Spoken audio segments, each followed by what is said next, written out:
and welcome to the Second Tier Podcast. I'm Ryan Dilks, and I'm joined by the sheep to my goat. It's Justin Peach. Good day to you, Ryan. Sorry, what? Goat, greatest of all time. Come on now. Yeah. Think But about why? it. Okay, yeah, right. Okay, it's in relevance to what we're doing today. That's what passed me by. Right. Okay. Yes, come on. You need to be switched on for this kind of thing, Justin. You've got to be sharp and quick. Yes, ladies and gentlemen, it's our countdown of the top 20 championship players of all time. This is part 2. That means we're going through our top 10, Justin. How excited are you? Yeah, I'm pumped. Yeah, I am pumped internally. It's just expressing that. It just doesn't come across. But yeah, definitely excited. I'm not being sarcastic at all. Good. That makes change. I feel like there's a lot of pressure on us for this because we are primarily the championship experts, aren't we? The championship experts, if we do say so ourselves. So our opinion is more important than everyone else's in the world. And therefore, this is the definitive list as far as I'm concerned. Yeah, no other list will exist outside of this that has any meaning at all. As you said, we are the championship experts. We are the, if you were to speak to the championship gods, Ryan and I will answer because we sit in that category. Wow, we are the people who have the communication to the championship gods. We every so often will go up there, chat to Neil Warnock on a throne, Ian Holloway and Mick McCarthy, who are all up there as well. the elders, and the elders of the championship, and we'll just ask them, "Are we doing a good job, boss?" And they'll say, "Yes, you are, son. Yes, you are." And we've been summoned here today to convey our knowledge to you, the listener and keen enthusiast of the championship. Yeah, that's exactly what we're doing, and that's exactly what happens on a day-to-day. It keeps us busy, and that's exactly why we create this content, is because we didn't decide to do this. We were chosen by the elders, as we say. Exactly. Well, let's hurry up because I've got an appointment with Neil in about an hour's time. So welcome to the number one championship podcast, the Second Tier. Thank you for joining us wherever you are. Yes, as I say, it's part 2 of our countdown of the top 20 championship players of all time. That means this is our top 10. This is the top 10 championship players of all time. Last week, we revealed our picks from 20 to 11. So make sure you go back to listen to that to figure out who we had there. And then, as I say, we'll be revealing our top 10 very shortly. The big licks, the absolute goats of the championship. So who do we think is the best championship player of all time? You'll find out shortly, ladies and gentlemen. First off, a bit of admin. We've made this list the same way Justin and I make all our lists. He makes his top 20. I make my top 20. And then we merge them together. We're basing our rankings off 4 things: the quality of the player, their consistency over numerous seasons, achievements in the second tier, and most importantly, their legacy. That's an important one because obviously it's difficult to compare someone who had one amazing season compared to multiple great seasons. Legacy means those players who weren't in the championship for long have more of a fight in this list, and also means we can put players wherever we want because it's completely immeasurable. Also worth mentioning that we're basing it since the championship was rebranded to the championship in 2004. Me and Justin cannot remember anything previous to that. So it's only sensible we do it based on that. Right, Justin, let's get things underway. Who have we got in number 10? We have a little magician, Pablo Hernandez. Now, this man, I think, goes under the radar in terms of how important he was to how Leeds became a success in the championship. And that success in the championship, I think, overshadows just how good he was before Leeds got good under Bielsa, while they were a mid-table obscure side, not really going anywhere. And he was just sensational, mainly deployed as a wide playmaker. He redefined what a wide player can do tactically in the championship. He was a creative machine for Leeds. And as I say, a wide player, you expect him to be pacey, you expect him to be able to take the player on. Pablo Hernandez, well, I'm sure he had it in his locker, but it wasn't his primary attribute. It wasn't what he was good at. His ability to find space, find key passes, find his teammates with incisive passes was what he did. And he was a creative machine for Leeds. And even when they were just an average team under Gary Monk, Thomas Christensen, Paul Hackingbottom, he was the mainstay creatively in that team. 37 assists in his 4 seasons in his championship is an absurd record. And as I say, the success under Bielsa in the first season, a lot of that going forward was down to him. Didn't play as many games in the second season, but still really, really important. So yeah, Pablo Hernandez, the little magician. Yeah, he is a little magician, and you can make a fair argument that Pablo Hernandez is the most technically brilliant player ever at championship level. I'd probably argue that he's the best passer ever at championship level, because some of his assists, I was going back and watching a compilation the other day, some of his assists are just out of this world.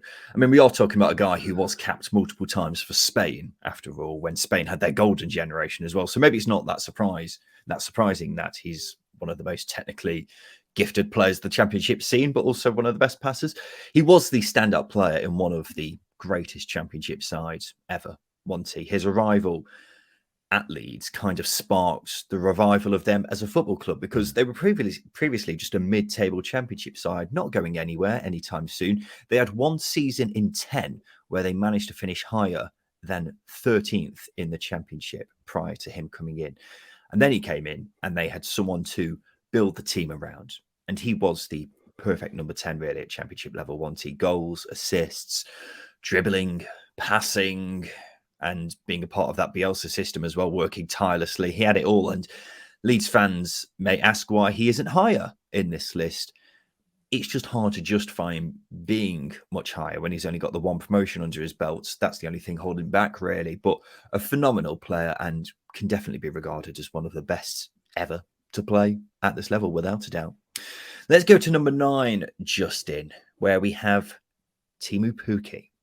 Now, we actually had a Norwich fan message us on Twitter saying, I assume you have Teemu Pukki in your top 10, but Wes Hoolahan should be ahead of him because he was a better player. And it's a completely fair comment to make, and Hoolahan probably is a better player. But if you're looking at this through the lens of championship achievements, Pukki has to be ahead, doesn't he? I mean, 3 championship seasons, and he's managed to hit 25 plus goals in 2 of them and spearhead 2 title-winning teams. You could not ask for much more from him without getting into Aleksandar Mitrovic brackets of goal tallies, could you? The strange thing about him is, I think he is a bit of a one-dimensional striker. I was watching a video of all his goals in a Norwich shirt, and keep in mind he's got 65 goals at championship level. I counted 5, where he took more than 3 touches.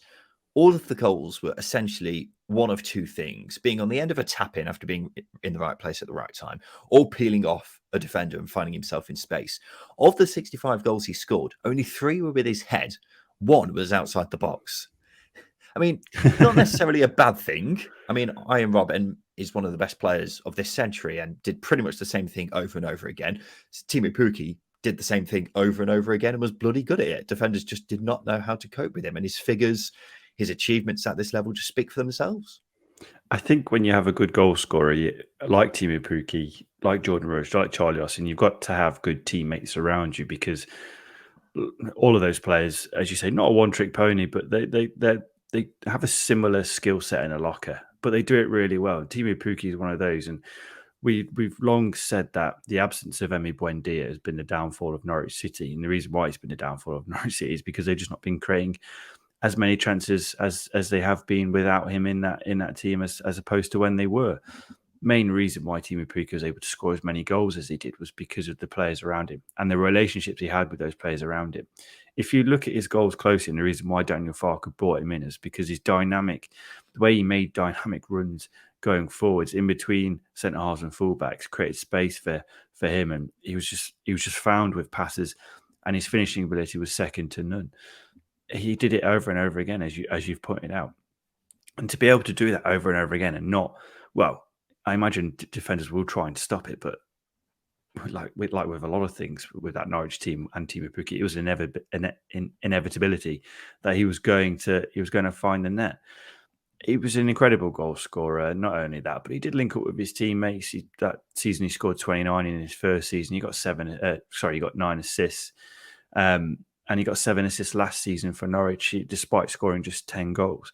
So he does thrive on relationships with his teammates. And whilst strikers are incredibly selfish human beings, I don't think Teemu Pukki falls in that bracket. It relies a lot on good supply, but as well as that, he can do it himself as well. So, yeah, a remarkable goal scorer, and it's quite apt that he's now left this summer. And he'd be one of those players who I think will be considered a modern day legend at Norwich City. He definitely will be considered a legend. That's without a doubt. Just going on the one thing that I disagree with you on there, Justin, I don't think his finishing was second to none, really. I was looking at him from a stats perspective, and in his first season, I think he averaged 20% of his shots resulting in a goal, which is very good in fairness. Season afterwards, I think it was 16%, which is pretty average, really. I'm not sure he was just a good finisher. I think he just created so many chances for himself with being in the right place at the right time. And I think, without a doubt for me, if you're looking at a striker who's positioning and, being in the right place at the right time, as far as that goes, Teemu Pukki probably is the best because he just managed to do it so often and create a tap in for himself. So that's the only thing I disagree with you on. But yeah, striker-wise, I mean, his goal tally is just ridiculous, isn't it? Let's go to number 8. Who have we got, Justin? We've got a Great Dane, Kasper Schmeichel. Now, when we consider goalkeepers, it is really hard to shoo them into an all-time top 20 list, mainly because they don't score goals. We're all incredibly fickle. But my God, Kasper Schmeichel, championship level, I don't think there have been many better keepers in terms of just overall ability. And you can consider according to our list, Justin, we don't think there's any. Well, exactly. And it'll be hard to disagree or bring any other keeper up because they're just not Kasper Schmeichel. I think Kasper Schmeichel is the measurable variable you have when you're talking about the best goalkeepers in the Championship, and no one really compares to him. But for me, again, a big reason as to why Leicester's downfall in the last sort of 2 years, or especially this season, I should say, is the absence of leaders like Kasper Schmeichel in the team. But going to his Championship record, clean sheets, ridiculously impossible looking saves. He had it. He had everything. His kicking, his distribution's just ridiculous. His throw is insane. He's how accurate he is with his kicking, because he does that side kick, doesn't he? Where he's almost side onto it, and he finds his teammates, and it worked incredibly well during their promotion season. Because if you think you've got Jamie Vardy peeling into a bit of space in that final third, Kasper Schmeichel's going to find you. He's going to find him. But yeah, 83 clean sheets in 220 Championship games is incredible. Ranked as the best keeper in the 2013-14 season. Again, one of the best teams we've seen in the Championship. And that's according to FP Refs. That's statistical backing there as to him being the best keeper. But yeah, and again, going to the all-round package, I don't think there's been a better keeper, mainly, I wouldn't say the top 5 leagues, but during his period, there weren't many better than him, I think, as the all-round package, being able to distribute, command, lead, make saves, just had everything. And he's had an outstanding career outside of the top 5 or 6, which is incredibly rare in modern day football. So yeah, Kasper Schmeichel, incredible footballer. Could have been higher, maybe could have been higher in this list, but as a goalkeeper, the best. Yeah, you're such a big fan that you named your dog after him. That is true. Yeah, Kasper Peach. Is he actually named after Kasper Schmeichel? No. I was just making a joke, and then you went along with it, and I was like, "Is he actually?" Got a bit confused. Yeah, I've always been a big Kasper Schmeichel fan, even as far back as when he went to Notts County for some reason.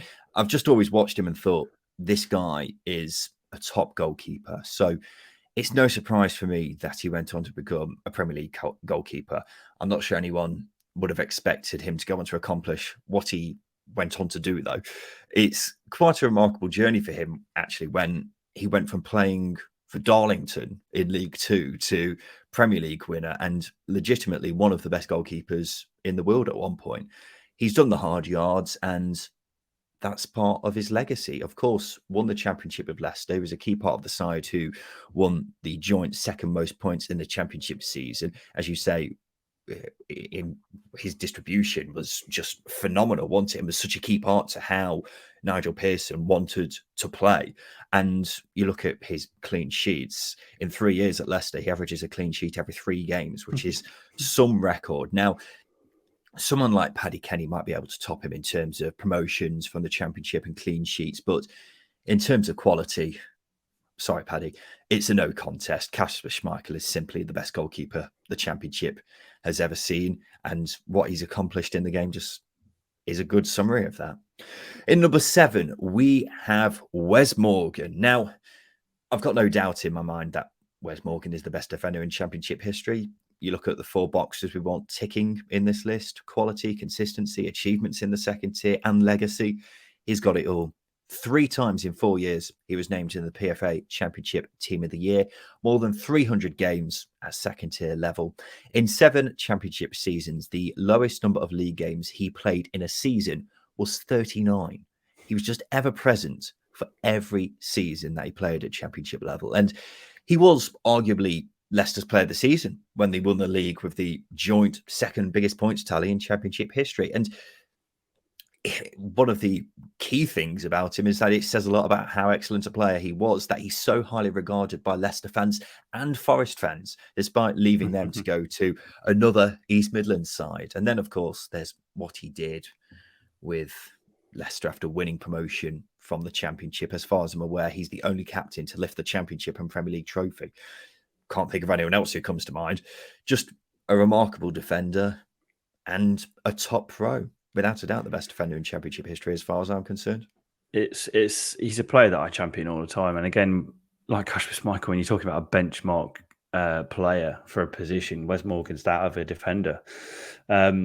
It felt like when he went to Leicester, he was the final piece of the puzzle for Nigel Pearson. They just seemed to go up a gear. I know they didn't get promoted in the season that he joined because of that Troy Deeney moment, but they wiped the floor with the league the season after. And again, mainly down to being able to solidify that spine he had, Nigel Pearson had, of Kasper Schmeichel, Wes Morgan, Danny Drinkwater. It was such a solid spine. And again, if we make a ranking of the best spines in the Championship, this Leicester team was certainly one of them. And again, when you got 2 players in that feature in this list, it just speaks volumes. But Wes Morgan, what a player! So important for Nottingham Forest as well. We're talking heavily about Leicester, but his impact at Nottingham Forest under Billy Davies was massive. They were a very successful side, very defensively solid, as you'd expect under Billy Davies. And again, a main reason why they were pushing for the playoffs under Billy Davies was because of Wes Morgan and his ability to lead, his ability to be the defender Billy Davies needed. And he had an absolute thunder bastard in him as well at times, which, considering his stocky size, you just didn't expect it from him. And he scored some absolute worldies on occasion for Forest. That is. So yeah, Wes Morgan, again, a benchmark player, made the Football League Team of the Decade, which one's pointing out, as you mentioned, the PFA Team of the Year, is just widely regarded as the best ever in the Championship in terms of defenders. Incredible player. Absolutely. Justin, let's go on to number 6. Who have we got? We've got Billy Sharp. Now, the interesting thing with Billy Sharp is I think there are 2 sides of the fence you sit on with Billy Sharp, which I accept. There are those who say he isn't one of the best strikers in the division, and there are those that say he is the best. I like to think I'm somewhere in between. I recognise that his longevity has allowed him to score as many goals as he had in the division, but with that longevity, he's been consistently good into his mid-30s, which is a very difficult thing to do. We've lauded Kevin Phillips for it and others. But Billy Sharp, in terms of just being a consistent goal scorer, being a reliable goal scorer at Championship level, he's done it. Now, if we go back to some of his other successful spells, scored 40 goals in 82 games for Doncaster. I think Doncaster may have been a mid-table team at one point, but they weren't a team pushing. They weren't a team with a big budget. They were a team who simply, floating around in Championship. They weren't doing anything special. So to score 40 goals in 82 games for them was incredible in the Championship. Then he went to Southampton, got them promoted, 9 in 15 for them. Remarkable. And then there's the years he had at Sheffield United, which just propelled him into new levels of goatness, I would say. So, yeah, just the amount of goals he scored at Championship level, you deserve a place in this top 20. You don't do it without being a very, very good player at this level. So, yeah, Billy Sharp, number 6. got to respect him. Well, the thing that puts Billy Sharp so high in this list is his longevity, isn't it? The top goal scorer in the history of the Championship. He scored double figures in 7 out of the 12 seasons he's played at this level.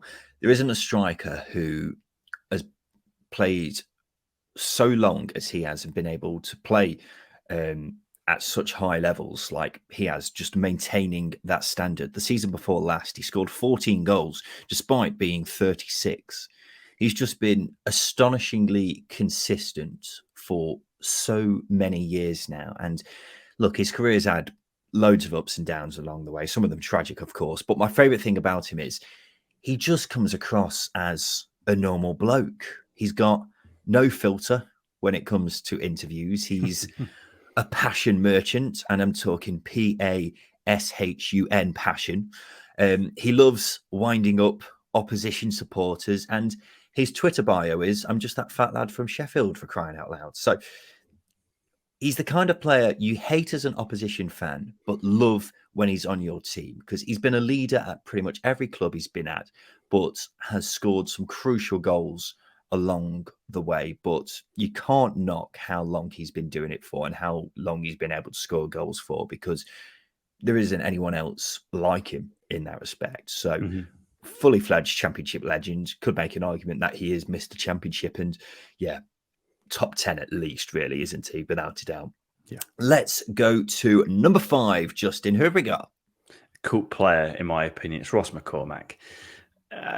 Yeah. I mean, what can we say about Ross McCormack? In the fact that he's the Aston Villa years, it probably overshadows a lot of the success he had. But he was an unbelievable player. And again, he didn't look like an athletic, quick, pacey footballer with a lot of technical ability, which I think that maybe puts him down a little bit. But my goodness, his goal scoring record is incredible. He's not too far off Billy Sharp in terms of the goal scoring charts either. But he achieved something at each club he was at, bar Villa, although you could argue as part of that promotion team that won promotion in 2018, 2019. Albeit part of the squad, or at least listed on the squad. But going back to his time at Cardiff, he had a remarkable debut season. He scored 21 in 38. I know he didn't have as much success in the following season. Then he went to Leeds, but he was still part of that team that got to the FA Cup final, for example. An incredible player. And again, going to that Leeds spell, just a scorer of ridiculously acute, beautiful goals. There's that chip against Watford that comes to my mind. There's an absolute screamer he scored against Derby as well. He could do everything. He could stroke it into the corner of the goal. He could absolutely hammer it into the top corner, or he could do a delicate chip. He had everything in that locker. And then there's his time at Fulham. And again, I think at each of his teams, he was at bar Cardiff.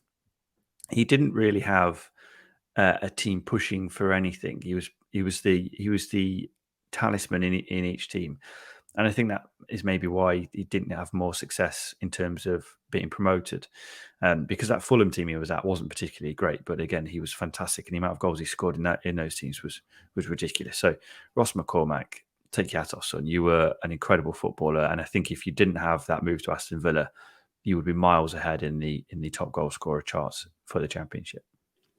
Yeah, completely unfairly, it's quite common now for people to most associate Ross McCormack with a broken electric gate and his failed move to Villa, because it's completely unfair for people to think of him as that. Over numerous seasons, he was just an absolute baller.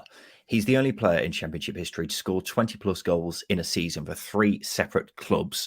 Every season that he played 38 games or more, he scored at least 18 goals, and did that in 5 different seasons.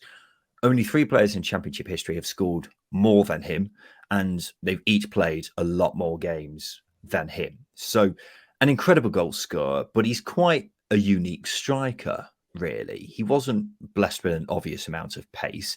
He was also 5'9", so not going to be a force in the air. He was just incredibly technically gifted, wasn't he? A liquid first touch, incredible dribbling ability, could score goals on the volley, from distance, from dead balls. And he was great at creating chances as well, so much so that he was 1 assist away from having double figures for goals and assists in 3 consecutive seasons at one point, which would have been some achievement, wouldn't it? Either way, his figures speak for themselves. And I don't think there's another striker really you can compare him to in terms of how he played. If you ask someone, what was Ross McCormack like as a player? I don't know who you compare him to because his technical ability was simply unbelievable. His physical ability, not so much. He was just a brilliant player, wasn't he? And unbelievably gifted. He was a bit of a maverick, but without a doubt, one of the most talented players the Championship has ever seen. And it's a crime that he's never played a Premier League game. Can you believe that, Justin? He's the only player on this list never to have played in the top flight. That's incredible. Yeah, I think that's the great shame of it. And what I was talking about in terms of teams, Leeds were in transition. Fulham were in transition.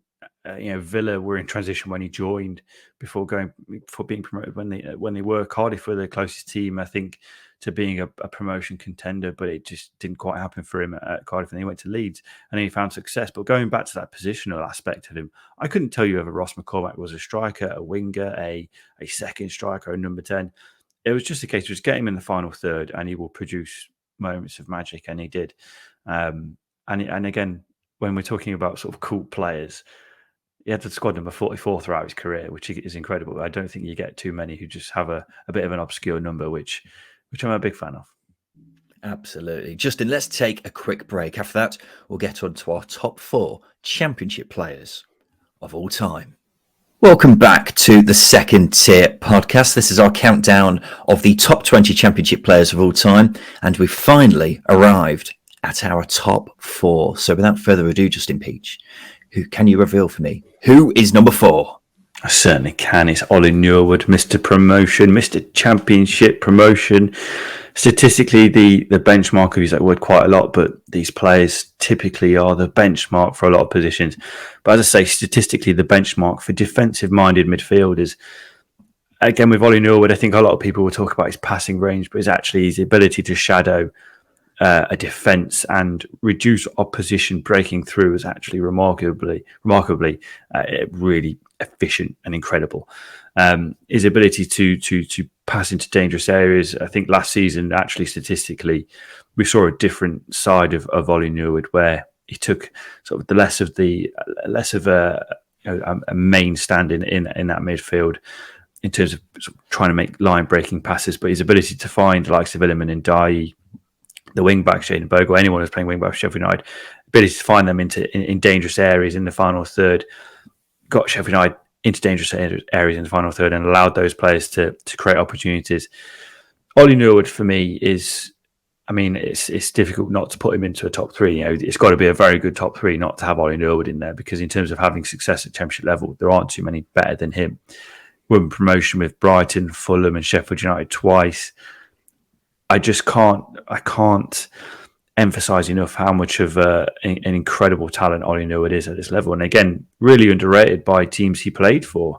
The fact that Fulham allowed him to leave, the fact that Brighton allowed him to leave, despite being a regular in their teams when they won promotion each time, is incredible. Sheffield United's the only team where he's really been able to stay, call it a home and be appreciated by the supporters in the top flight and in the Championship. So Ollie Norwood, I can't emphasize enough how good he is at Championship level. I hope, selfishly, I see him again at this level. I mean, Sheffield United getting relegated, sadly, but just a wonderful, wonderful player to watch, because he's one of those you've got to keep a close eye on, and he produces magic without producing magic, if that makes sense.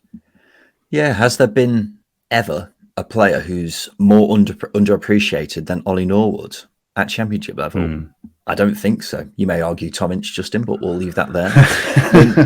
I said in our last episode that I think Kevin Phillips has the most promotions ever. I forgot about Ollie Norwood. Him and Super Kev both have 4 each after Sheffield United's promotion this season. The one advantage Norwood has over Super Kev is he was important to each promotion. Kevin Phillips had that one season at Leicester where he didn't really play too much, but still counts as a promotion. Norwood, on the other hand, played more than 32 games in each one with Brighton, Fulham, and twice with Sheffield United. Yes, with Brighton and Fulham, his influence faded a bit towards the end of those promotions, but he's shown what a player he is in the 2 seasons at Sheffield United. He is a football data enthusiast's wet dream, because what he did for both promotion winning sides was out of this world, both Sheffield United sides, that is, just being the linchpin of the midfield, where he'd win the ball back and spray a beautiful diagonal or create a chance from nothing, despite playing as a deep-lying playmaker. He was just a remarkable player who's been too good for the Championship for a while. In my view, it's quite bad, really, that he's not played more times at Premier League level, because he's a Premier League quality player. At the same time, he's just highly underrated by so many, including his own supporters at times. We've said it quite a bit. Sheffield United fans have underappreciated him on many occasions, but just a remarkable player. And as I say, has there ever been a player more underappreciated than Ollie Norwood at Championship level? Without a doubt, no. Justin, let's go on to number 3. Now, Justin, this is one of the most contentious ones of all between you and me. I ended up kind of strong-arming you into putting Adel Taarabt at 3rd, because initially you wanted to put him 8th, which is just madness. What are you thinking? What am I thinking? It just for me, it always boils down to just having a single season. I know he had a season prior to that on loan at QPR, and he's had a couple of appearances after. Yeah, but the first loan spell wasn't particularly productive as the second one, and then the third one, a permanent move that is, was out of this world. I'm just always a bit skeptical of having that singular season of success as a platform to speak upon. But I will admit, as a player, as an individual, I don't think. Well, no, actually, there weren't any better individual seasons than Adel Taarabt's. And I think because of Adel Taarabt having that season, you forget how wonderful that QPR squad was under Neil Warnock. It was, had Paddy Kenny in it, for example. There was the likes of Clint Hill, Sean Derry, I think, Jamie Mackey. There was some really good players in that team.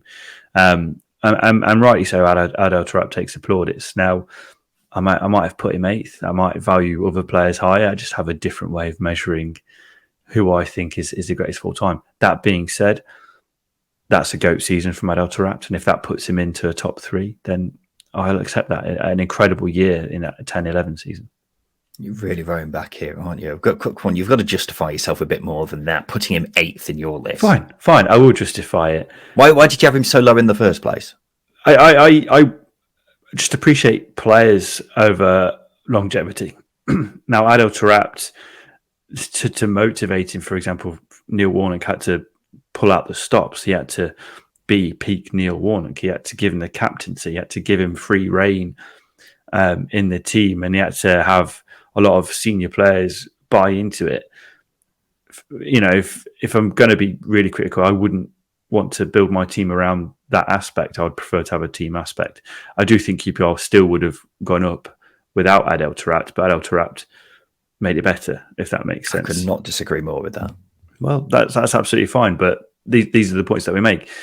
I'm not diminishing Adel Taarabt's season. I do think QPR probably would have recruited other players to come in and fill those voids left by Taarabt, but you can't mistake how good that year was from him. But as I say, I just think Neil Warnock having to pull out the stops to keep him on side.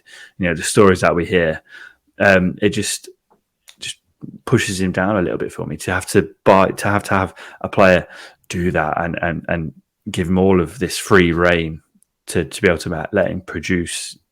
Maybe I'm harsh, but I don't know. It doesn't sit right with me. Other players have missed out on this list because of factors like that, like Troy Deeney, for example. So, well, I don't think you've really justified that at all there, Justin. But we'll move on. And I fully appreciated Adel Taarabt's brilliance. You're being plain ignorant if you underestimate how unbelievable Adel Taarabt was in the Championship. Yes, his spell was brief, having only had 2.5 seasons, 1.5 which weren't too eventful, and that's the main reason why I don't think he's the best ever, in my opinion. But that season was ludicrous. 19 goals, 21 assists. Nobody has managed to get that many assists in a single season for a start. He's also one of only 3 players to get more than 15 goals and 15 assists in Championship history. It's not just the numbers, though. It's the way he did it. There hasn't been a player before who has treated the Championship as if it was a playground like Adel Taarabt did. The tricks, the showboating, the pizzazz. He's arguably the best player in Championship history, but there's no argument that he's the most entertaining player. My favourite moment of his isn't a goal or a nutmeg. It's actually an assist he did for Wayne Routledge against Coventry. He's out on the wing. Nothing seems odd. But then he hits this stunning pass with the outside of his boot and basically puts it on a plate for Routledge. That shows that he's not some sort of glorified football freestyler. He could also score the odd worldie. It showed that he's actually this really intelligent player with astonishing vision as well. And he also had that amazing goal against Preston as well, didn't he? Where he chested it down on the halfway line, took on 3 or 4 players and then curled it into the top corner from 30 yards out, which is still one of the most remarkable goals I think I've ever seen.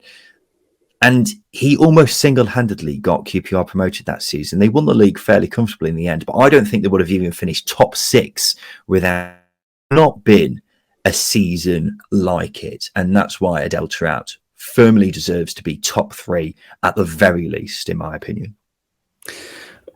I don't disagree with anything you said. Maybe the fact that QPR wouldn't have finished in the top 6. That was a good QPR team. He did score 56% of their goals that season. Yeah, and like I said, I do think they would have recruited other players to come in and fill a void had they not signed. Score 56% of their goals? Yes, I do think that. It's Neil Warnock. It's Neil Warnock, and they kept a lot of clean sheets as well. But yeah, I think in terms of just when I say score, I think I meant played a part in 56% of goals. Carry on. In terms of you made me lose my train of thought. You absolute scumbag. That's completely gone. Yes, no, it's gone. Elegance, certainly in terms of individuals. Just having pure elegance on a football pitch at championship level, you don't have any better than Adel Taarabt. What he could do so nonchalantly was ridiculous, really. I don't think you could, like the goal, who was it against? It was against Swansea you mentioned, where he's dribbled around and he's just put it into the top corner. But to be able to do that without the fact is he's done so many goals like that. Yeah, that it's hard to narrow it down which one you're talking about. Right, exactly. But to be able to pull that goal off without getting much, power behind a shot, for example, and there aren't many footballers in the Championship that have Twitter accounts dedicated to him just doing things, just Adel Taarabt doing things on a football pitch. So I think that does propel him forwards, in my opinion. An incredible player to watch. Is he top 3 for me? I personally wouldn't put him in, but I can appreciate why he's been put in there because of that season. It was incredible. It really, really was. Who have we got number 2, Justin? We've got Aleksandar Mitrovic. Now, again, if we're talking about longevity, Mitrovic doesn't have it. And I think that doesn't matter because it's just sheer amount of goals he scored was disgusting. It was horrendous for Championship defences. 117 minutes per goal is just astonishing. I don't need to bring up how many goals he scored. Teemu Pukki, for example, his is 157. Charlie Austin, his is 161. Billy Sharp, the GOAT, quote unquote, 206 minutes per goal. 117 minutes per goal is just absolutely bonkers. 85 goals in 117 games at this level is absurd. Now, I get that he's playing for a very, very good Fulham team, but he came in on loan under Slavisa Jokanovic when they were not battling mid-table. They were at the start of their upwards trend into that playoff push. So they were at the start of their journey under Jokanovic into becoming an incredibly good team at championship level. Scored a lot of goals for him then. And then that season under Scott Parker, I know we can talk about the season that he scored over 40 goals under Marco Silva, but actually I think the season that he scored the amount of goals he did under Scott Parker's team might be more incredible given the amount of chances or lack of chances that Scott Parker team created. Can you imagine how efficient and clinical you have to be scoring as many goals as he did that season under Scott Parker? You have to be very, very, very good. So I would actually argue that might eclipse his goal scoring season of 40, over 40. So yeah, Mitrovic, an incredible player at this level. I think I don't think you get any. I don't think we'll see anyone better than Mitrovic in terms of just pure goals and purely being clinical. to be absolutely exact. Yeah, Mitrovic was always a contender for this list anyway, but after the heroics from a couple of seasons ago, he nearly earned himself GOAT status. It will be no surprise to anyone that he has the highest goal per minute ratio in Championship history for any player, with more than 75 appearances. Just an outstanding tally. As you say, 117 minutes, he averages a goal. I mean, it would be high if it wasn't for a rather forgetful spell in the second tier of Newcastle as well. But with Fulham, it's where he's really shone. In his first season, which is more of a half season actually, because he joined on loan in January, 12 goals in 17 games. Second season, 26 goals in 40 games. Third season, ridiculous, ludicrous levels, 43 goals in 44 games, plus 7 assists, by the way. Just to boost it up even more. 50 goal contributions in one season is outrageous. It should be illegal, really. The only thing I've really got against him is he shouldn't have been playing in the Championship anyway. Even when he joined Fulham on loan, it felt like he was too good at this level. And then in his other 2 seasons, it was like, surely someone else is going to sign him before the season starts. Guys, he's essentially a top half Premier League striker. Why isn't anyone signing him? So he is simply a very good Premier League standard player, but for some reason played multiple seasons in the Championship. That's the only thing I can hold against him, because no one will ever come near him in terms of the goals per minutes, because 43 goals in 44 games. There's a reason why, only 2 players prior to him managed to get 30 or more in a season. Aleksandar Mitrovic blew that out the window, didn't he? It was just ridiculous, really. And the numbers literally speak for themselves. You cannot emphasize that enough. Is there anything else more to say on Mitro, Justin? I feel like that's it, isn't it? It's just the goals. That's it. We could have just said, number 2, Aleksandar Mitrovic. Look at his goals. We'll move on. Yeah, you can't really say much else. I think I just keep going back to that Scott Parker year where that team really should have won the title had it not been for Scott Parker holding the team back. Can you imagine how many goals he would have scored had not Marco Silva as such, but a coach who allowed that team to express themselves in the final third? Imagine how many more goals he would have scored had it not been for Scott Parker and the shackles he put in that team. Incredible. Completely forgot about the Newcastle spell as well, which, as you say, it puts it that goal ratio, minutes per goal ratio, it diminishes it slightly, but as I say, only slightly, but still miles ahead of anybody else in this division. As you quite rightly say, shouldn't have been playing in the Championship. He made the best of it, became the best striker ever, and he'll be revered as the best, and we love that. Yeah, and a big shit house as well, which boosts him up slightly more. Number 1, Justin, the player we think is the greatest Championship player of all time is Peter Whittingham. Justin, you and I disagreed with the positions of plenty of players on this list, but there was no debate from either of us about who number 1 is. When I made this list, the first thing I did was start with number 1, Peter Whittingham. There is just no debate about it. His talent was insanely good for this level. The phrase wand of a left foot is not more applicable to anyone else than Peter Whittingham. I watched a compilation of all his goals the other day, and it's just a ridiculous number which were scored outside the box, whether that be free kicks, laces, side foot, volleys. I've not seen a player at any level with the goals catalogue that he has, because it's actually unbelievable. It's staggering how many worldies he managed to score. But what probably puts him ahead of anyone else is his consistency. He averaged a goal or an assist every 2.5 Championship games, which is outstanding for a midfielder who played nearly 400 games at this level over the course of a decade. He had a spell where he managed 20 or more goal contributions in 3 consecutive seasons, including one where he had 30, and that had 20 goals in it, in itself as well. 2 promotions under his belt. As for his legacy, he's a legitimate Cardiff City legend, isn't he? Other players we mentioned on this list are legends in their own right, but if there was a Cardiff City Mount Rushmore, Peter Whittingham's face is on there.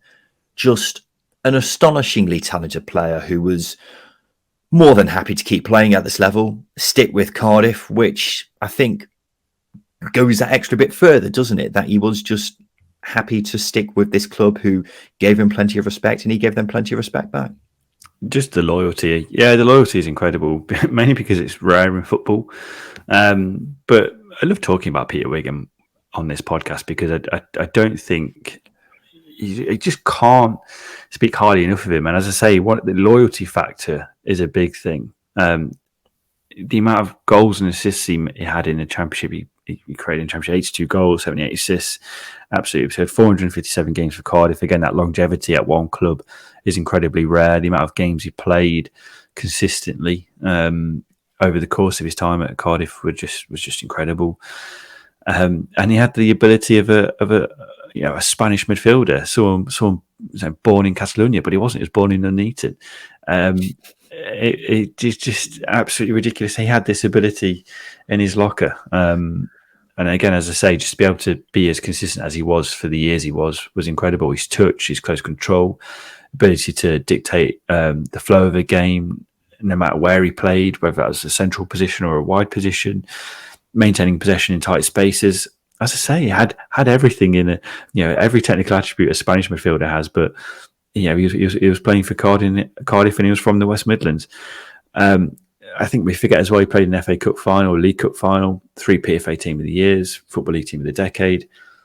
The accolades at this level just ramp up. And as I say, longevity, loyalty, consistency, creativity, ticks every single box for this accolade, this other accolade he's earned.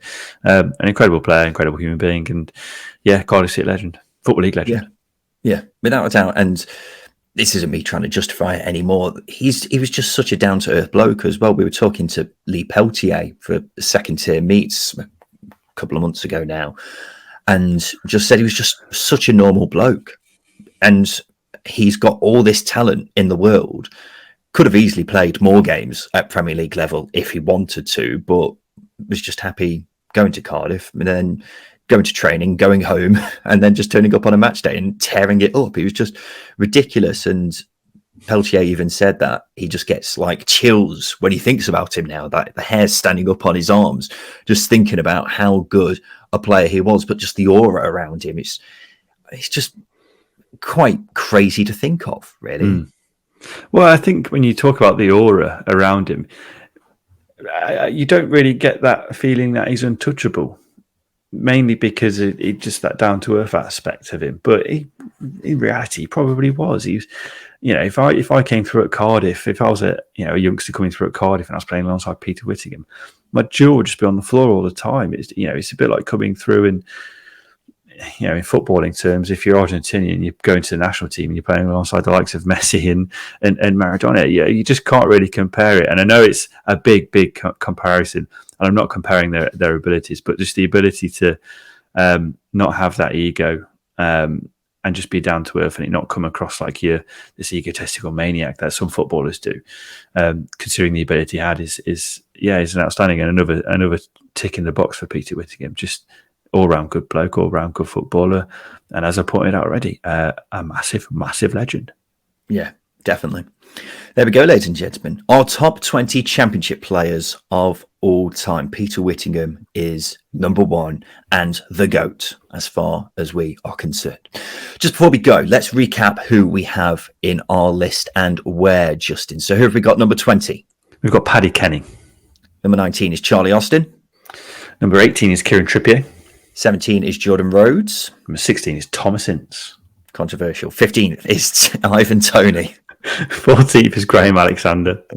13th is Wes Houlihan Wessie. 12th is Tom Kearney. 11th is Super Kevin Phillips. 10th is Little Magician Pablo Hernandez. 9 is the Great Finn Teemu Pukki. Then we've got the Great Dane at 8th and Kasper Schmeichel. 7th is Big Wes Morgan. 6th is Billy Sharp. That fat lad from Sheffield. 5 is Ross McCormack. Mr. Promotion himself in 4th, Ollie Norwood. 3 is Adel Taarabt. The big Serb, Aleksandar Mitrovic in 2nd. And then number 1, the GOAT, Peter Whittingham. Never in doubt that, was it, Justin? No, were you the it was same? easy. Yeah, did you start off easy. just putting Peter Whittingham top? I don't think I even had to start off with him. I think it was inevitability. I think I worked through my list, and then Peter Whittingham was just first. It's such an easy one. Whenever you think about top players in Championship or making a list of the best players ever to play in Championship, you don't have to give Peter Whittingham too much thought because it's inevitability. He's going to be in there. Yeah, definitely. There we go, ladies and gentlemen. That has been our top 20 Championship players of all time. Thank you for joining us on this journey where we've spoken to the Championship gods and conveyed what we thought or who they have as the definitive list of the Championship players, the best Championship players of all time. So there we go. We'll next be back on Thursday to give you another news roundup of everything that's going on in the Championship over the summer. The transfers just cranking up a bit more, aren't they? So we'll go through all of that, plus any other news. Hopefully Sheffield Wednesday and Leeds might have a manager sorted out by that point. So we look forward to seeing you then. This has been the Second Tier Podcast. I've been Ryan Dilks. I've been Justin Peach. And a big thank you for listening.